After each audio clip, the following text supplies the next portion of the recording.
Kasus pengeroyokan disertai pengerusakan rumah di Jalan Gunung Talang 2, Padang Sambian, Denpasar Barat dibeberkan pada Kamis 6 Juli. Namun 7 orang yang berhasil ditangkap membantah telah merusak toko atau menjarah barang. Sebagaimana diketahui, pemilik warung kelontong bernama Sulaiman mengaku warungnya didatangi oleh para pelaku dan diacak-acak karena pelaku sedang mengejar seseorang. Kaca etalase dagangan miliknya dipecah, tabung gas dan beberapa rokok pun hilang. Selain itu, pelaku juga disebut membawa kabur motor, namun para pelaku tak mengakui semua itu.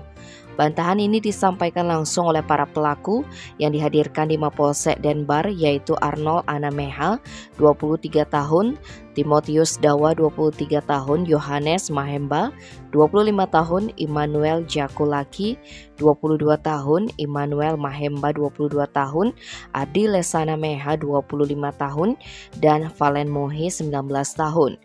Seluruh pelaku berasal dari NTT. Mereka mengaku hanya melakukan pengeroyokan dan merusak rumah warga yang melindungi korban. Belakangan warga mengetahui 7 orang pelaku sudah ditangkap aparat Polsek Denpasar Barat. Warga berharap para pelaku diberi hukuman berat sehingga memberikan efek jera dan tak mengulangi lagi perbuatannya. Tim Bali Express melaporkan.